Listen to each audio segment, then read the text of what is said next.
Specially commerce stream के बच्चों को मैथ्स जैसे सब्जेक्ट को बैलेंस करना बहुत ज़्यादा ज़रूरी है। कॉमर्स वाले बच्चों को मैथ्स किस तरीके से पढ़ना चाहिए और क्या एक सही रणनीति होती है, क्या एक सही स्ट्रैटेजी होती है कॉमर्स वाले बच्चों को मैथ्स को पढ़ने का। और जब आपके एक दिन के पूरे टास्क खत्म हो जाते हैं ना, आपको कसम से कह रहा हूं इतनी बढ़िया नींद आएगी कि आप सोच भी नहीं सकते। सिलेबस ज्यादा है, टॉपिक्स थोड़े मुश्किल हैं, चीजों को समझने में टाइम लगेगा, तो इक्वल टाइम आपको देना बहुत ज्यादा जरूरी है।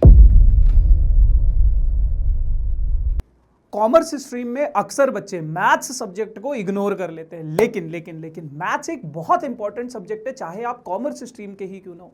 अगर आपने कॉमर्स विद मैथ्स ले रखा है, चाहे आपने अप्लाइड मैथ्स ले रखा हो या फिर आप लोगों ने अगर कोर मैथ्स भी ले रखा है, कोई भी मैथ्स आपने ले रखा है, ये एक ऐसा सब्जेक्ट होता है जो आपकी परसेंटेज को इंप्रूव करने में बहुत ज़्यादा हेल्प करता है। और ना सिर्फ परसेंटेज को इंप्रूव करने में, आप अगर किसी कॉम्पिटिटिव एग्जाम में भी बैठते हो तो वहां पे भी आप लोगों को बहुत ज़्यादा हेल्प करता है।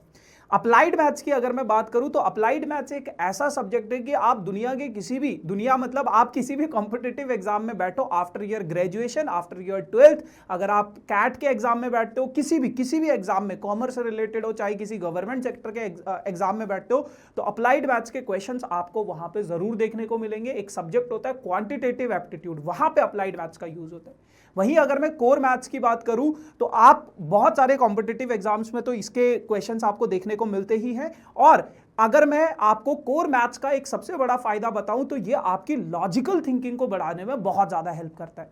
तो ऐसे में आपके जो सब्जेक्ट होते हैं, इको हो गया, बीएसटी हो गया, अकाउंट्स हो गया, इंग्लिश हो गया, इन सभी सब्जेक्ट्स के साथ साथ आप लोगों को कॉमर्स, स्पेशली कॉमर्स स्ट्रीम के बच्चों को मैथ्स जैसे सब्जेक्ट को बैलेंस करना बहुत ज्यादा जरूरी है।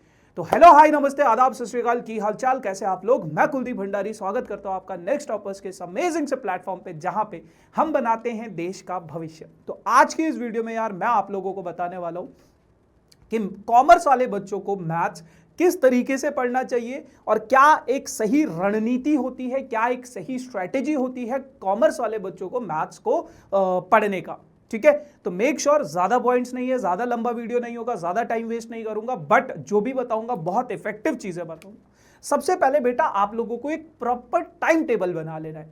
टाइम टेबल आपका कैसा होना चाहिए, उसमें आपके सभी सब्जेक्ट्स को आप कितना कितना टाइम दे सकते हो। हफ्ते का पहले एक मंथ का टाइम टेबल बनाओ, एक टारगेट सेट कर लो कि इस मंथ में मुझे इतने चैप्टर्स खत्म करने हैं।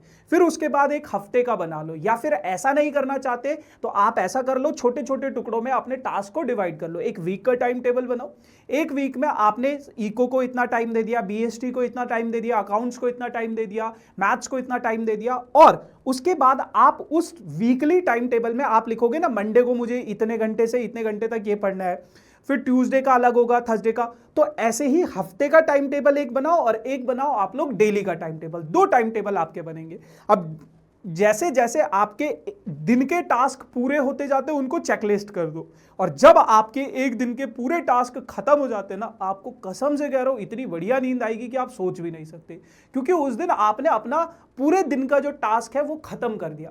तो मेक श्योर एक टाइम टेबल बनाओ वीकली और एक बनाओ डेली टाइम टेबल, और उनमें अपने सभी सब्जेक्ट्स को इक्वली बैलेंस करके चलो। क्लियर है। फिर उसके बाद बेटा आप लोगों को क्या करना है, टाइम टेबल आपने बना दिया, आपको बेसिक्स पे फोकस करना है। अगर मैं मैथ्स की बात करूं या किसी भी सब्जेक्ट की आप बात करोगे, यहां पे हम सिर्फ मैथ्स का डिस्कशन कर रहे हैं, तो आपको मैथ्स में कॉन्सेप्चुअल क्लियरिटी होना बहुत ज्यादा जरूरी है। बहुत सारे बच्चे पेरेंट्स के प्रेशर में मैथ्स ले लेते हैं, बहुत सारे बच्चे पीयर प्रेशर में मैथ्स ले लेते हैं, बहुत सारे बच्चे अलग अलग रीजंस की वजह से मैथ्स लेते हैं, कुछ बच्चे इंटरेस्ट की वजह से भी लेते हैं। तो अगर आपका इंटरेस्ट है या नहीं है डजंट मैटर, बट आपको मैथ्स में बेसिक्स पे फोकस करना बहुत ज्यादा जरूरी है। जितना डेप्थ में आप कॉन्सेप्चुअल को पढ़ोगे, कॉन्सेप्ट्स को पढ़ोगे, उतना सही तरीके से, उतने सही अप्रोच से आप क्वेश्चंस को सॉल्व करोगे। Maths is all about your concepts. Maths एक थ्योरेटिकल सब्जेक्ट नहीं है। बहुत मतलब जैसे अगर मैं बाकी सब्जेक्ट्स की बात करूं, इंग्लिश की बात करूं, समझना उनमें भी पड़ता है, बीएसटी की बात करूं, समझना उनमें भी पड़ता है, बट वो थोड़े थ्योरेटिकल सब्जेक्ट्स हो जाते हैं। है ना, उनमें बहुत सारी चीजें आपको याद भी करनी पड़ती है, बहुत सारी चीजों में आपको जैसे डेट्स होती है, हिस्ट्री होती है, तो उनमें डेट्स वगैरह रटनी पड़ती है। बट यहां पे आपको जीरो रट्टाफिकेशन चाहिए होता है, आपको हर एक कॉन्सेप्ट को डेप्थ में समझना होता है।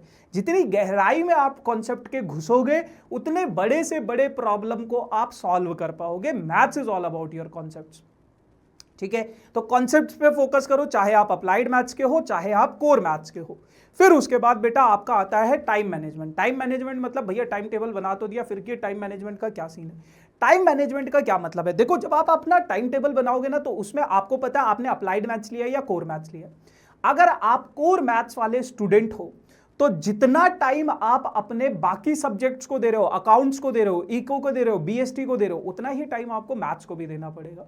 क्योंकि कोर मैथ्स में आपको सिलेबस ज्यादा है, टॉपिक्स थोड़े मुश्किल हैं, चीजों को समझने में टाइम लगेगा, तो इक्वल टाइम आपको देना बहुत ज्यादा जरूरी है।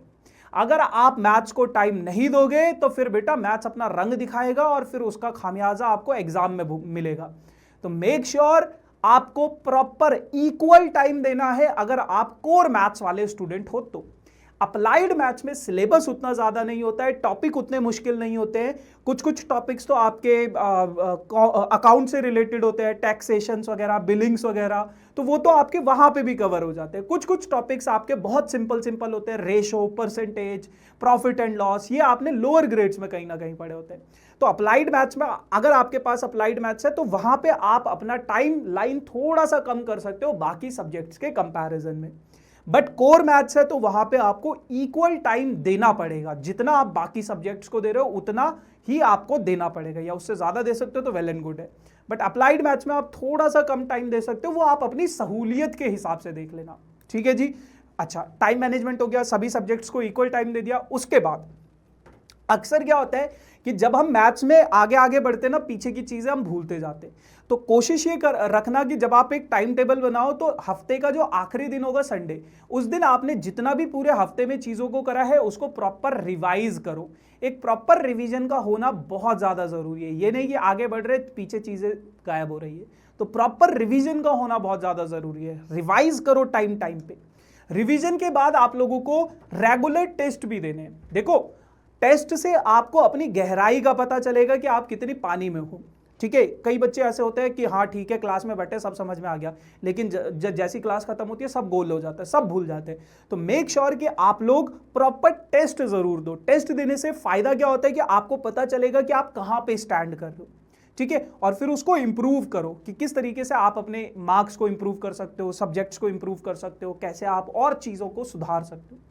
टेस्ट देने के बाद जो एक और पॉइंट है आप लोगों के पास, दैट इज योर रिसोर्सेज। आखिरी पॉइंट है आपके रिसोर्सेज क्या है मैथ्स में, आपके रिसोर्सेज क्या है। देखो कॉमर्स स्ट्रीम के बच्चे हो, अप्लाइड मैथ्स वाले जितने भी बच्चे हैं, आपको कुछ और करने की जरूरत नहीं है। कोई भी एक किताब आप फॉलो कर सकते हो, कोई भी एक किताब। नहीं है किताब, नहीं समझ में आ रहा है कौन सी किताब फॉलो करनी है, कोई जरूरत नहीं है। जो मैं बैचेस में अपने क्वेश्चंस करा रहा हूं ना अप्लाइड मैथ्स के, आप सिर्फ वो कर लो, और जो डीपीपी में क्वेश्चंस देता हूं होमवर्क के लिए सिर्फ उतना कर लो, दैट इज सफिशिएंट, है ना। आप लोगों को पता होगा हमारा एक बैच है, प्रारंभ बैच है, तो उसमें जितनी चीजें हम करवा रहे हो उतना सफिशिएंट है। वहीं अगर मैं कोर मैथ्स के रिसोर्सेज की बात करूं, सेम चीज है, जो क्वेश्चंस, जो चीजें, जो कंटेंट मैं आपको बैचेस में करा रहा हूं दैट इज सफिशिएंट। बट अगर आप बैचेस में नहीं हो, नहीं आना चाहते हो, कोई बात नहीं है, आप लोग एनसीईआरटी और प्रीवियस ईयर क्वेश्चन, ये दो चीजें बस जरूर फॉलो करना है। इसके ऊपर कुछ और रखो वो आपकी मर्जी है, टाइम है तो रखो, नहीं है तो कोई दिक्कत नहीं है, लेकिन एनसीईआरटी के क्वेश्चंस और प्रीवियस ईयर क्वेश्चंस आप लोग जरूर फॉलो करना, ठीक है जी। तो ये आपके रिसोर्सेज थे। बाकी thank you so much for this amazing session. बाकी मिलेंगे किसी नए सेशन में नई कहानी के साथ, तब तक के लिए tata bye bye, see you soon.